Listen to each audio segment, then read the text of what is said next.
sabe aonde tem que ir. A águia voa alta, a águia vai longe. A águia, quando dá os seus filhotes, está nas alturas. Deus está pedindo para que as águias saiam do galinheiro desse distrito. Desculpa usar essa expressão.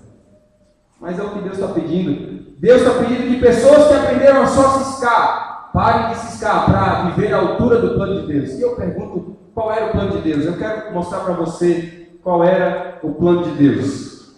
Eu fico pensando o seguinte, irmãos. Entre Deus, eu e você, entre Deus, você e os perdidos, qual é o plano de Deus? Qual é o plano de Deus? E ao mesmo tempo, qual é o seu plano? O plano de Deus é que você esteja nas alturas. Irmãos, eu percebi isso na minha vida. Eu era muito tímido. Vocês podem notar isso? Eu era muito tímido. Muito tímido. Para começar a namorar, você não tem ideia de dificuldade. Eu não tinha coragem de chegar na menina. Eu era muito tímido. E Deus foi tirando a minha timidez para algumas coisas. Ainda sou tímido para algumas outras. As pessoas olham, às vezes, e elas não conseguem discernir a timidez e acham que a gente é metido em alguns momentos, né? Porque a gente é tímido, eu não consigo falar, e eu não vou lá, eu não quero falar. Aí ele não quer falar, ele é metido. Não, não é metido, é timidez. Mas eu perdi uma timidez. Timidez de pregar eu perdi. De falar, de Cristo eu perdi. Mas eu era muito tímido, muito tímido. Mas Deus queria fazer muitas coisas. Eu fico me perguntando, qual é o seu plano entre Deus, você e os perdidos? Qual é o seu plano entre Deus e os perdidos? Você tem um plano intencional para os perdidos? Essa semana fiquei sabendo de um plano de uma igreja de Belo Horizonte, Igreja da Lagoinha. Quanto eu ouviu falar da Igreja da Lagoinha? Essa igreja, ela tem um plano, está com um plano ousado, lá em Belo Horizonte. Ela quer 30% da população na igreja. A questão é que esse pessoal aí, eles querem 30% da população de Belo Horizonte na igreja. Eles começaram com uma igreja desse tamanho. Hoje, a igreja sede deles, sabe quantas pessoas cabem lá? 10 mil pessoas. Só numa igreja deles.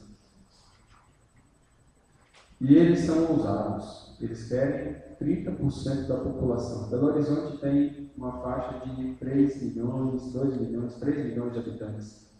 Quanto que daria 30%? Hã?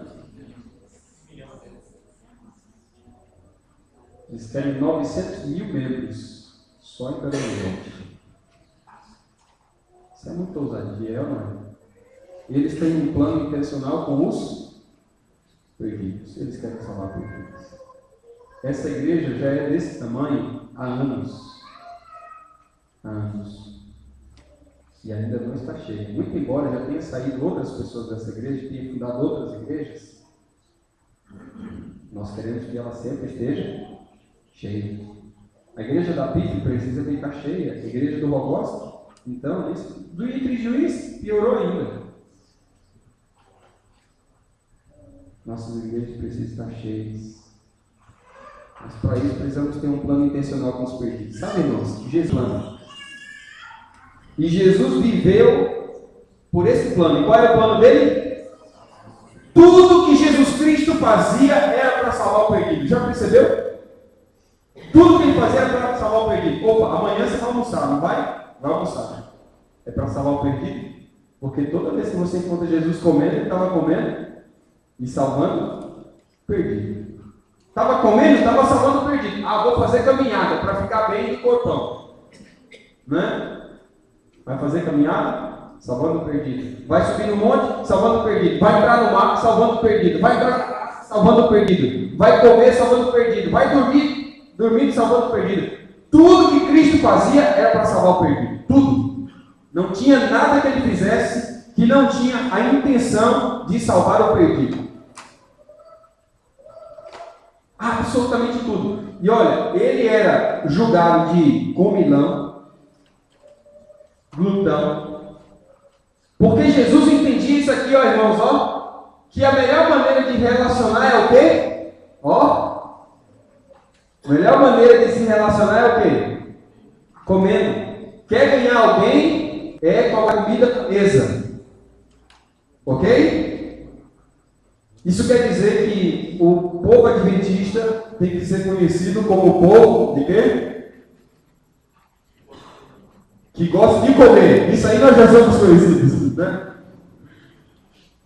Mas o problema é que a gente come sozinho. A gente come sozinho ou só entre nós? A gente come sozinho. Jesus tinha um plano, e o plano dele era salvar os perdidos, irmãos. Tudo que ele fazia era para salvar o perdido. Estava comendo, estava salvando o perdido. Estava andando, estava salvando o perdido. Há uma coisa interessante. Para você conhecer o Evangelho, é necessário que haja o que, irmãos? Testemunho vivo. E o que é testemunho vivo, irmãos? Sabe o que é testemunho vivo? Alguns acham aqui que para ganhar alguém para Cristo, sabe o que tem que fazer? Ah, não, agora eu tenho que estudar a Bíblia com alguém, 12, 20, 30, 40 lições, 30 lições. Pode até ser que seja necessário isso, mas o passo inicial não é esse. Se você quiser ganhar alguém para Cristo, o segredo é simples. Primeiro, eu vou falar aqui, ó, testemunho vivo. Sabe o que é testemunhar? É contar aos outros o que Cristo faz com, ou fez com você. Deixa eu ilustrar isso para você. O meu antigo vizinho, antes de sair de Curitiba, agora nós estamos começando com a vizinha aqui. Mas o meu antigo vizinho, ele era o executivo da Electrolux do Brasil. E ele andava, fazia ponte aérea, Curitiba-São Paulo, toda semana. Curitiba-São Paulo. E eu só via ele só quando saía o carro da garagem. Possivelmente seja o tipo de vizinho assim que você tem. Só vê ele saindo da garagem. Quantos aqui acham difícil converter o vizinho? Quantos aqui acham difícil converter o vizinho? Fácil, irmãos, é fácil. Tá fácil assim? Quantos acham que é difícil converter o vizinho?